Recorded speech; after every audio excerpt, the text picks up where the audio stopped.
This is the first budget of Amrit Kal. With these words, Finance Minister Nirmala Sitharaman gave her last full-fledged budget of the Modi government. For the world economy, India is a bright spot. With 7% current fiscal growth, India is only headed to a brighter future.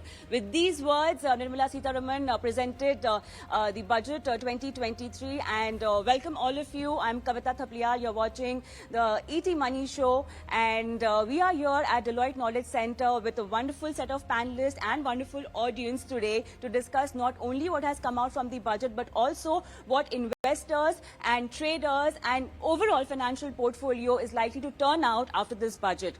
Let me introduce my panelists with you and then we will dive deep into the discussion. I have with me Dhirendra Kumar, CEO Value Research, Monica Halan, author, Let's Talk Money and analyst, Feroz Aziz, Deputy CEO, Anand Rathi Private Wealth, Saraswati Kasturi Rangan, partner Deloitte, Arnab Pandya, CA tax expert, Dr. Vijay Page, founder BRF, Kushal Lodha, founder KARG.club. Welcome to all of you, and I also have a wonderful audience and faculty members from top B grade schools of India, top B schools of India, and thank you so much for joining in today for this special discussion, and we will be taking your questions later on in the show. So, first question to you. I just want to know your rating on the overall budget. This question will be to all of you, okay? Let me start with Dhirendra sir.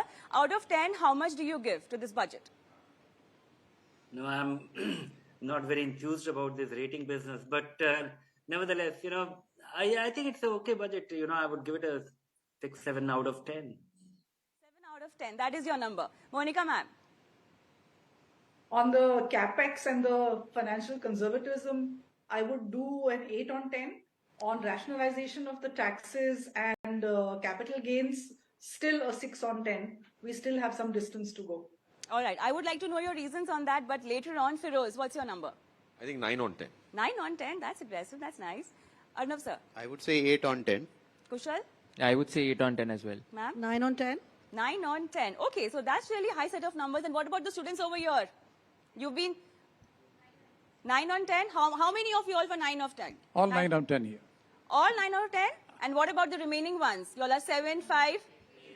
8. Okay, so the average is 8 and 9. All right, so now let's get it on the nitty-gritties. And Dhirendra sir, I'm going to start with you. What is that one thing that you really expected and it happened? One thing that you expected and did not happen? No, I did not expect, and I was pleasantly surprised by the increase in the senior citizen savings scheme limit for retirees, because that's a generation which is not used to market-linked investments. Whenever they have ventured, they have only been hurt. And fortunately, today, it is the highest yielding, safest fixed income alternative available to them. And temperamentally, they are just not configured to assume the risk, though they can actually optimize their return. So that was a pleasant surprise. And I think it's all pleasant in general, in a sense that, everybody was expecting something on capital gains tax. But I'm not very sure, whether it would have been a good news or a bad news by not doing anything. I think it just might be good news. Monica ma'am, hits and misses.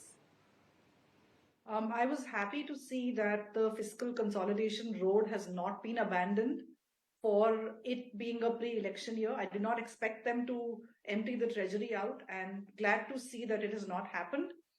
We still have 3.3% of GDP as the capital expenditure, which is excellent. I might have wanted to see a little bit more on the rationalization of capital gains rates and definitions across asset classes. So that, in my opinion, still is work to be done. And also, I think we need a better, the corporate marginal tax rate is 25.17. Even after the changes, the individual marginal tax rate in the new regime is still 39. So there is a big distance still left between the two rates. I'm not sure why that cannot be bridged in the next few budgets. So that's again work to be done. Feroz, all that you needed is done in the budget or something left? I think a lot has been done. Okay. If you break it down into smaller components, Sure. if you're looking at individuals, if you look at HNI, they've got a gift of 18 lakh rupees. Yeah. Ultra HNI, Ultra 5 HNI. crore plus, 3.74% reduction in taxes. That's 18 lakhs. Switching to the new regime cost you 60,000. So net 17 lakhs into the pocket. The government has acknowledged that there were a lot of flight of family offices and individuals earning more than 5 crores. They were settling in Dubai and Singapore with our dual taxation treaty. That's one. Second, HNI, they didn't get inheritance tax. In the budget of 2014, Arun Jaitley Saab, when he removed wealth tax, he had said that this is a precursor to bring back inheritance tax. That's still not come. Okay. Third, when you look at asset classes, equity is going to get a push with the capital expenditure. If you look at the improved tax collection from net tax collection of 19.13 odd lakh crores, that's up to 20.8, and I still think that that's a conservative estimate. So borrowings are going to be low, so there's nothing wrong for debt. There's great push for equity. Real estate, people were putting monies in cycles. Ek property becho, dusri kharido. That has been capped for large amounts. So you are pushing towards financialization. So asset class taken care. Every individual has something to take home. Even if you are earning 5 times the per capita income, you're paying 10% tax at 9 lakhs. She said, in the same breath, she said, my per capita income of India is at 1.92 lakh crore. And you're speaking about 9 lakhs, which is 4.5 times the per capita income, and you're getting away paying 10% tax. Now, can't get smaller than this. And consistency, which was there, she didn't tinker around with the older regime, which is a big message. Everybody was expecting, and I personally believe I would be very disappointed if she tinkered with the old regime. Then there was no point having the new or the transition period. So that's why, and several more reasons why I think a 9 on 10. Very meticulously plugged 2 most important tax arbitrage, which Ultra HNI was using, both the MLD bit and the insurance, market-linked debenture, which is what it is an abbreviation to. Insurance also was got plugged. So UHNIs were using this. So she gives straight 18 lakhs and plugs 2 others. So I think intelligent budget and consistent. Arnav sir, nothing to disappoint? No, lots of disappointments if you look at it on an overall scale. Okay. But the important thing is consistency in terms of what they have been doing. Okay. In terms of the capital expenditure, because if you look at it, it is mostly expected, or people think that government expenditure is wasteful expenditure. We are seeing a turnaround in terms that capital expenditure takes time to show results, and this has been consistently maintained even during tough times. If you are able to maintain this and increase this, it's a good thing for the economy. You don't see immediate benefits. Similarly, I see the whole push towards the new tax regime as a very clear message that the old one is going away. Because now you see the new tax regime is the default. Now when we say default, what it means is it taps into human psychology. Because you don't have to opt in for it. It's already there. If you don't do something, and most people don't do anything, then you are automatically in the new regime. But this is a signal for me that over the next few years, you will have to forget all these deductions and all, which will go away because the old will be replaced by the new. So these 2 are the main things. Otherwise, on the gross numbers, I think still conservative. You see the disinvestment target scaled down because they have consistently not been able to achieve that, no matter where they put the disinvestment target. But that has been scaled down. So I see figures in terms of the expectations, growth expectations, tax revenue, all those things as reasonable. So it is achievable in that sense. But then talking about the new tax regime, Saraswati, less paperwork or no paperwork, good for us? Well, I would say the new generation definitely would opt for the less paperwork and maybe not really look at building up the retirements. So yes, moving clearly to a default new tax regime is really welcome. And I think it's the right signal to give. And I agree the HNIs do have a good cut there by dip in the tax rates from 42.7 to 39. But I'm a little surprised that she's not pushed the ones in between towards a new tax regime. There's been nothing that's really pushing the ones between at the lower rates of surcharge towards a new tax regime. I'm a little surprised that nothing has happened there.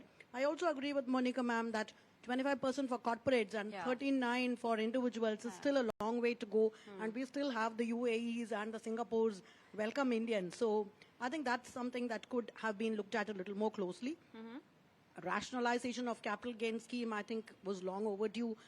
If you look at, you prepare a chart, the holding period is very different, the rates are very different, indexation available for some, not for others. So it's going to be very confusing for a common man who's going to have varied types of capital gains.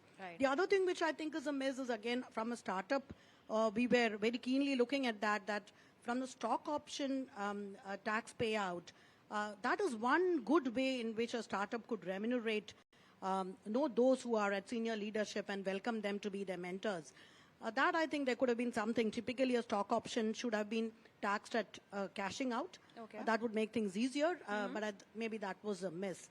But overall, I think if you look at it even beyond the taxation, no upskilling of people, all of that, there's a lot of pluses in for health and education, Right. which is what we are looking at long term as a nation. Exactly. Kushal.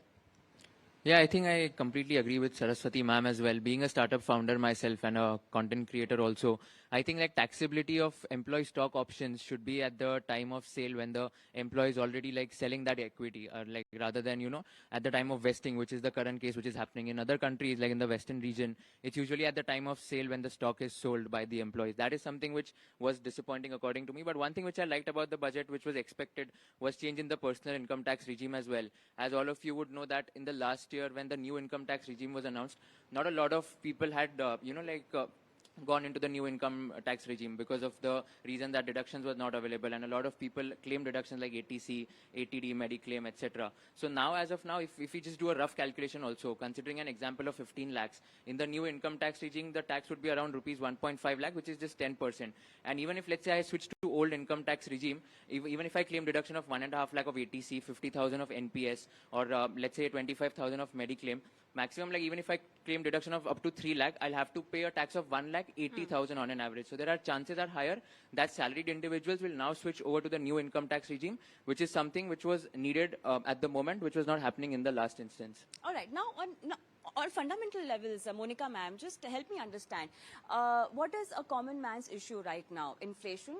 They need some disposable income in their hands. These are the main things which are bothering them.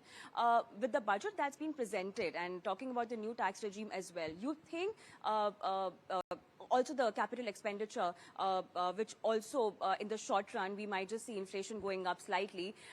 Do you think the government will be able to tackle the problem of inflation, although it has been in track so far, but a common man's problem of having more income in their hand, will that be achieved through this budget and through the new tax regime? Kavita, I'll take the inflation part first. We have an inflation targeting central bank, which is mandated by Parliament to keep inflation between 2 and 6. And because of the expenditure due to COVID and then the war, Europe-centric war, that has got breached. But in the next financial year, that's going to be very much under control, which is why interest rates should start peaking and then falling. So inflation will fall, interest rates will start falling. In terms of the disposable income of people, that becomes a completely different question. So what is it that the budget can do to give more money to people?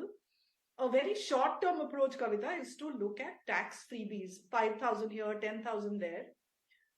But what this government has consistently done, and I give very, very high marks for that, is that they have gone for capital expenditure. Every rupee of capex becomes 3 rupees through the ripple effect.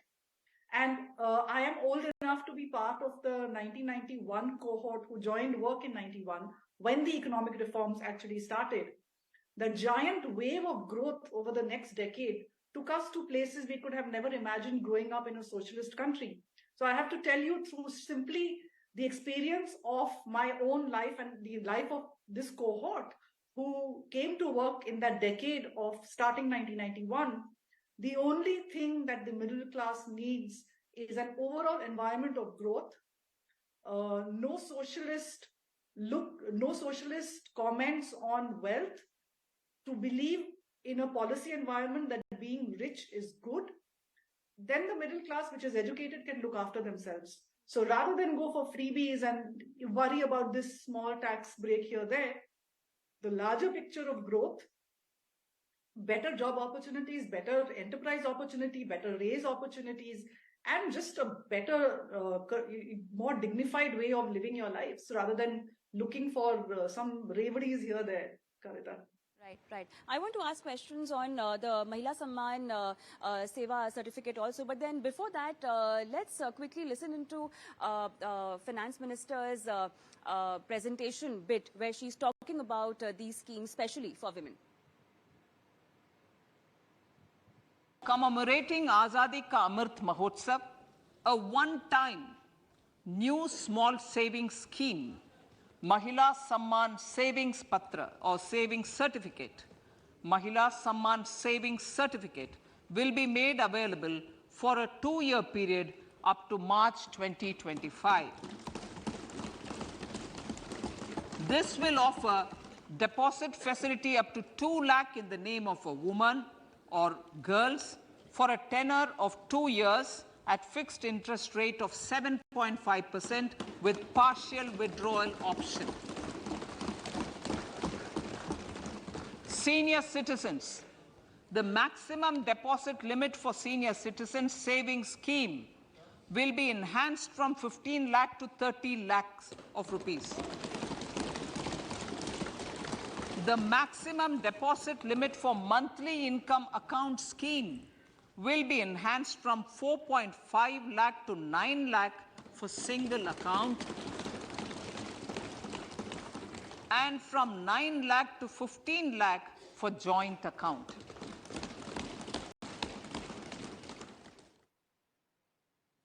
All right, now let's elaborate on this. And Dhirendra sir, I want you to explain us the Mahila Samman Seva scheme. I'm sure you must have gone to the finance bill. This scheme and the limits which have been raised in senior citizen savings scheme and also the monthly income scheme, where also the limits have been raised. No, Kavita, unfortunately, I have not gone through that. And also, what you are actually playing out right now, I could not hear it. Sure. Okay, so... Maybe somebody else will be a better person to answer it. Sure. Arnav sir? So there have been 3 changes which have been made on the small savings front. One is the senior citizen savings scheme, where there is a current limit of 15 lakhs, which is the maximum amount which you can invest.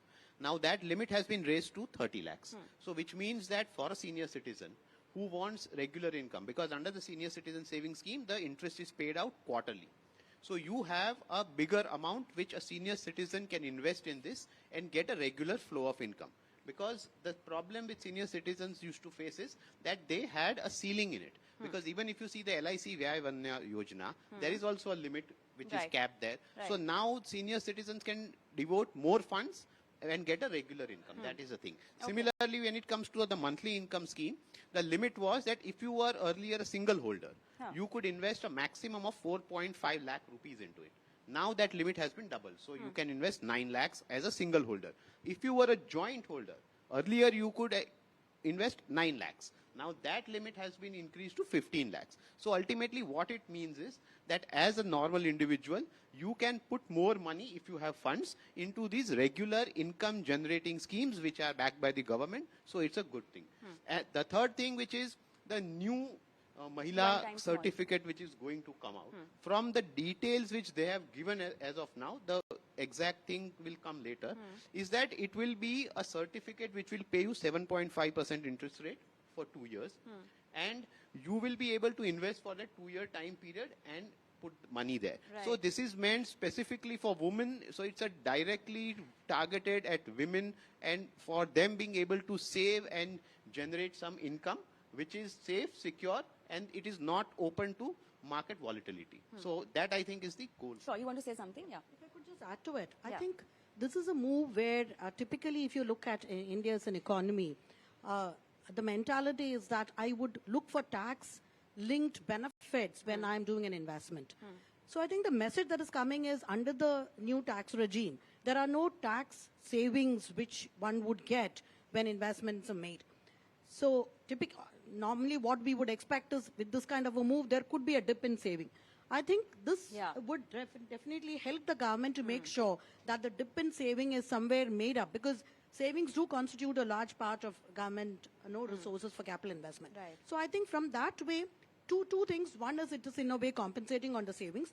2, it's giving a clear message that do not make your investment decisions only for the purpose of tax. Possibly we are the only country where taking an insurance policy or a Mediclaim, I look at the tax benefits more than the benefit of the policy itself. I think it's time we moved away from that, and that's one message I really welcome. I will elaborate this point with Feroz later on, but then one question I want to understand from Dhiren sir. So the kind of investment options, we talk about the Mahila scheme, we talk about MIS or senior citizen. These are all fixed income products, Dhirendra sir. Now, if we also look at the government, they obviously encourage equity participation. Do you think it's actually a miss that nothing came in LTCG or anything related to the capital markets? No, it is not for the government to do anything. I think government has only been an enabler. And if you look at, all the digital stack, which is being talked about all over the world, I think that is actually one of the biggest enabler in terms of investors being able to participate so seamlessly.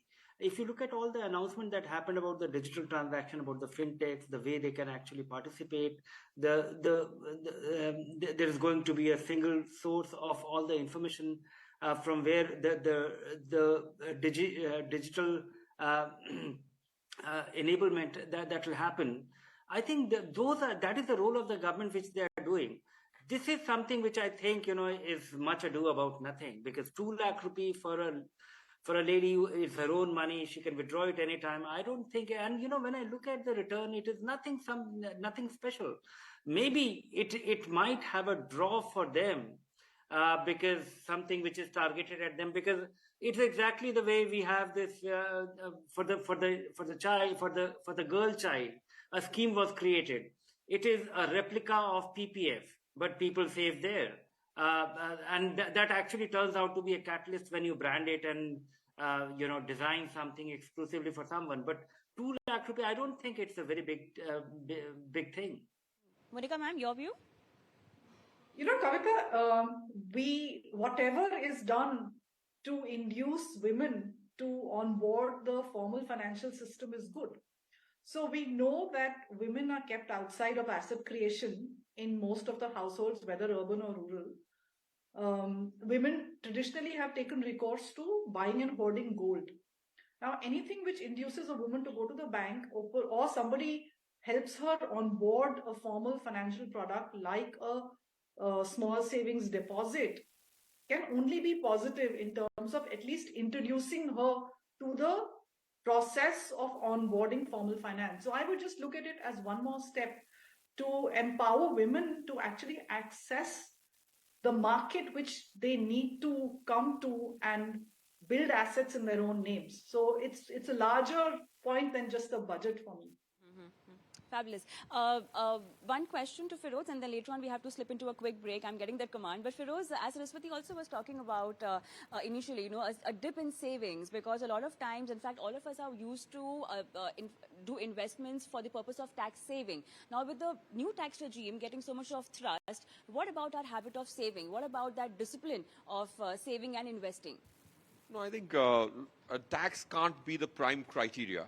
I think as there has been education, investor education started in 2013 by SEBI mandating to spend 0.02% of mutual fund assets. That today is 800 crores of expenditure. Now that you've done 8 years of educating people, now you can't just incentivize them on tax to get into the right planning for their finances. That's point one. Point two, now if you look at insurance policies, like ma'am also said, that people don't look at the actual policy. We at Anand Rathi created a department which helps people exit insurance policies. And we exited 2,000 insurance policies, 2,000 of them. And the return per annum was 3.03%. After holding it for 7.83 years, after holding something for 8 years, if you are going to get 3%, even if you did nothing, Government of India bond is at 7%. So just going for the tax incentive and losing lot more is not meritorious. So I think the younger generation, we are a young country, they're amenable to learning, they're eager to learn. I think that change is very critical. So coming back to the point of the new regime, taking away only 7,500 rupees more from you at a 9 lakh salary, which is taxed at 5%. I earlier said 10, I was wrong. You pay 7,500 rupees more tax and get 1.5, 2 lakhs in your pocket today. So if you invest this 2 lakhs better, not at 3-4%, but at 15%, you make a lot more than that 7.5. So if it's not just about women empowerment or men empowerment, citizens are being more empowered to take conscious decisions. And there is an infrastructure of good advice distribution which has been created over the last 10 years of financialization. So I'm very positive about it. And I pray that everybody takes it positively and takes finance as, get into the driving seat of finance rather than just backseat driving. Welcome back. You're watching the ET Money Show with me, Kavita Thapliyal, and we are discussing Budget 2023. And now let's open the floor for Q&As. And I have my first student who wants to ask a question. You can sit and ask your question. Just your name and what college and your question. Yes. So hi everyone. My name is Samiksha Singh and I am from Atharva Institute of Management Studies. Sure. So my question here is, UN has declared this year as the year of millets. And also in the budget, Honorable Finance Minister mentioned that India can be the hub for millets production. Now this will help us to increase the income with farmers. Now that the farmers' income has increased, how to bring financial literacy to our farmers? Quite interesting. Monica ma'am, would you like to answer? I want to tackle this question of literacy in a very different manner. Most Indians are fairly savvy in terms of finding value in what they buy. We need the market to be less toxic. You want the products not to be built like traps. You want parity between different products who do the same thing rather than rules change according to regulators. So this is a very old debate in the policy circles that regulation has to be on form, on function and not form. Function, what is it that the product is doing? For example, like you said, one of the panelists said, insurance policy is a very expensive way to buy a government bond. The government bond is giving you 7, the insurance policy is giving you 3. Where has the middle gone? Into the companies and the agents' pockets, right? But a fixed deposit offers you 5, gives you 5. You take a mutual fund and you take a ULIP. Very similar products, but the taxation is now becoming closer, but is still different. Disclosures are different. So the way that we solve for this is to get the market right and then give some basic financial education. Till we get the market right, I am not in favor of pushing toxic products like especially life insurance, investment plans, and very high-risk mutual funds to a population which is just onboarding financialization. So I'm afraid of that. We need to get the market fixed before we build these pipelines, Kavita. Exactly. All right. We have Professor Pagi also, who has his view on budget and also would like to ask a question, sir. Thank you. Yeah, it's on. Well, the point is that I would rather go to the bottom of the pyramid. I think the top has been handled very well. And what it says is that agricultural accelerators have been put into in the program. If you look at the planning and the implementation process, every department of government, every activity requires an accelerator. It requires a center of excellence. It requires excellent cooperation in public and private sector and the youth and the startup. Yeah. A beginning has been made in agriculture, but I think this could have also gone to other areas. What do you believe? Is that the way forward, or we'll leave all the agriculture or other accelerators to the startups only? That's my question. Talking about startups, Kushal, are you really happy with the announcements? And Not really, to be honest. I had expected more regarding the announcements of startups. For example, if you talk about the compliance procedures, what I had personally expected was there should be a single window clearance when it comes to registering for MSMEs or having those tax exemption benefits. Of course, this was expected that the tax exemption period would be extended by another year, and there's also a change in the announcement of the period of 7 years has now been increased to 10 years, where these startups who have been incorporated from 1st April 2016 can now claim this deduction exemption till the next 3 years. So that is something which was expected. But apart from that, talking about compliances, talking about ESOP taxability, that is something which was more expected from the startup perspective. And I was more looking on the lens that there should be, like some schemes. There's a startup scheme, of course, which is there for all the startups. But as of now, the compliance procedure of registering into DPIIT, it's very, it's not that user-friendly as of now. So that is something which is a pain for the startup founders as of now. And going forward, I would expect that, the incubator which is there for all the startup founders, the amount which is there for the, like ecosystem to invest in these startups, that should be increased, and more amount of like funding should be given to the right entrepreneurs is my point. So for example, identifying them, putting professionals who can identify like which kind of founders can excel, which is the industry, sector experts and all. That is something which would be very value additive when it comes to promoting the entrepreneurial spirit in India. Right, those were the misses for the startup sector. Next question. Yes, ma'am. Yeah, hi. I come from the educational sector, and in this budget, lot of impetus is given to training a large number of teachers, right? So my basic question here remains is, when we go to rural areas where there is not so much well-developed infrastructure as far as the education, giving education is concerned.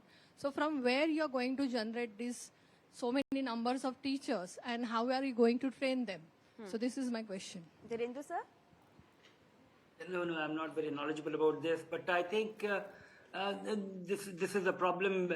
I come from Bihar, and recently I had an opportunity to be visiting a set of schools in some other context, and there what I was witnessing was the delivery by the government machinery and all the upkeep of everything, and including the teachers, their training, the way they are hired, the way they are kept motivated or to be interested. I think all those systems in some regions, I think it has failed, and that's a different kind of problem. I think throwing money at many of our problems is not a solution.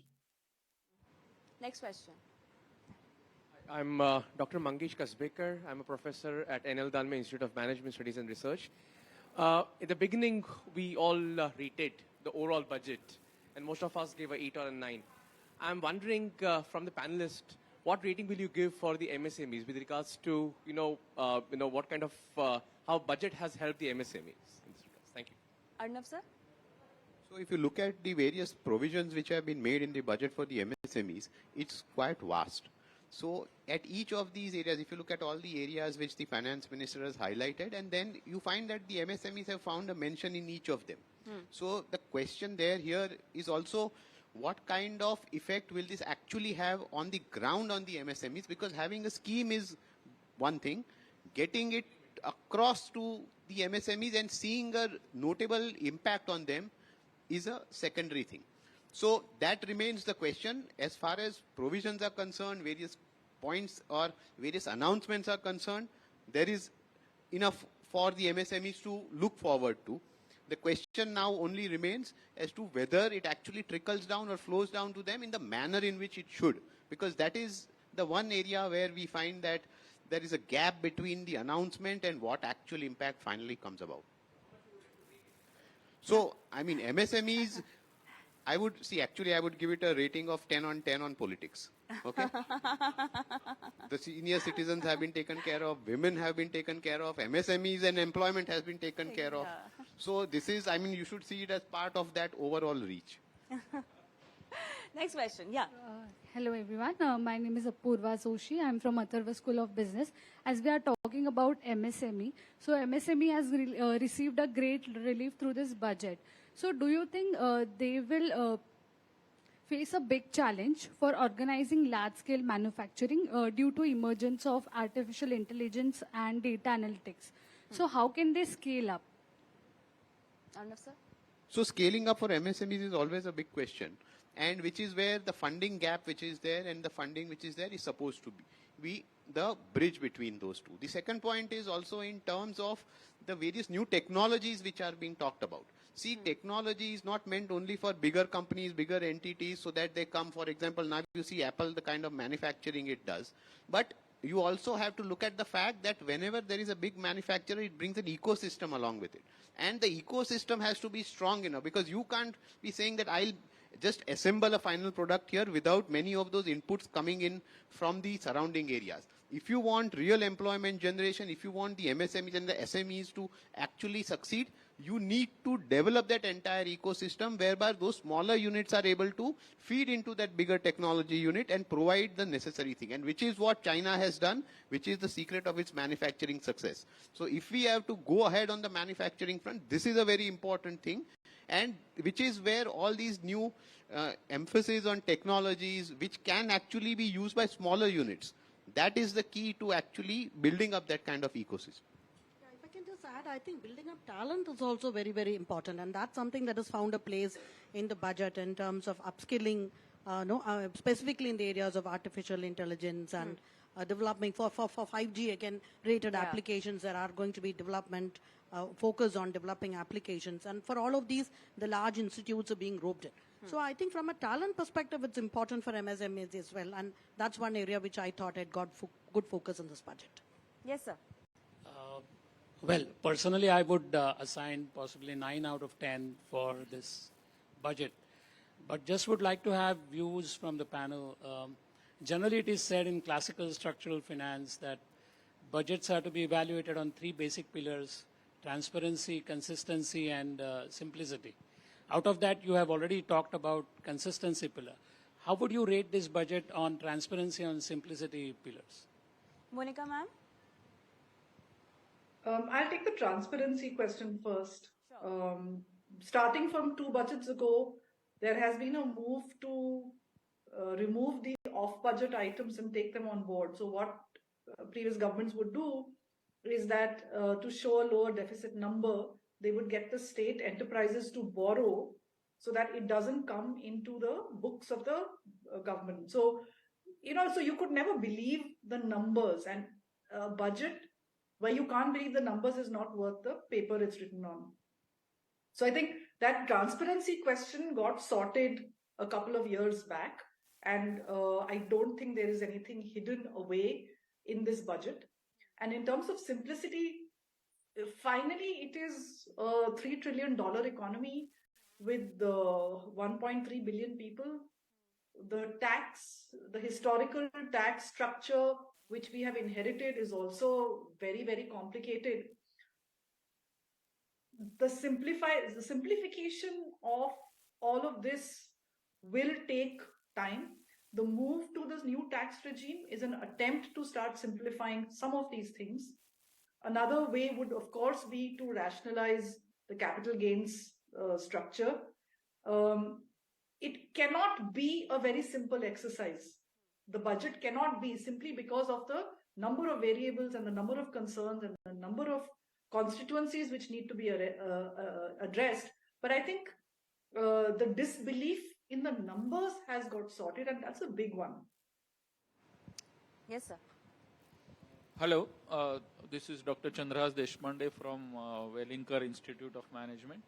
I was just wondering, see, given the gravity or the intensity of the problem of current account deficit, which has been acknowledged by Reserve Bank of India some time back, and also specifically by Economic Survey released yesterday, I thought that there would be some mention of some incentivization or some specific provision of, say, opening up an additional sector for foreign direct investment, but not a word was said on any aspect of foreign direct investment. And I, for one, was not very happy with that, but would like to know the views of the panelists here on the omission of any provision with respect to FDI, especially when this government year after year has been opening up some or the other sector or raising the ceilings of FDI into some or the other sector. So why this omission? Any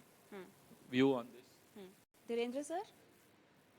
No, my sense is that, this government has been extremely proactive on the execution front, because you can make big policy announcements and make life miserable for anybody who's going to make investment. I think this government has been very impressive on executing, having a single point of interaction. I don't know if you had an opportunity of setting up a company in recent times. It's a single window, just now somebody was referring about a single window system. You have to really experience it. Just the 7-8 things that happens at one go. You get the GST number, you get your PAN number, you get your bank account number, and so at the time of incorporation. My sense is that this government is very high on attracting or serving or catalyzing, playing the role of a catalyst in FDI. I don't think there are big sectors which are closed for any entry. We have to be an attractive destination. we are actually a very big beneficiary of the shift that, or even a marginal shift that we find is happening on account of apprehensions about China, and we have been very fortunate to be in a position to capitalize on this. All right, so now we have to, we are almost on the end of the show and we need to really wrap this session. But thank you so much for all of you joining us. And I would request the panelists to be with us. We are going to continue our next session also. But for the audience, in a nutshell, it's a strong budget, it's a simplified budget and win-win for everyone. Thank you so much for watching.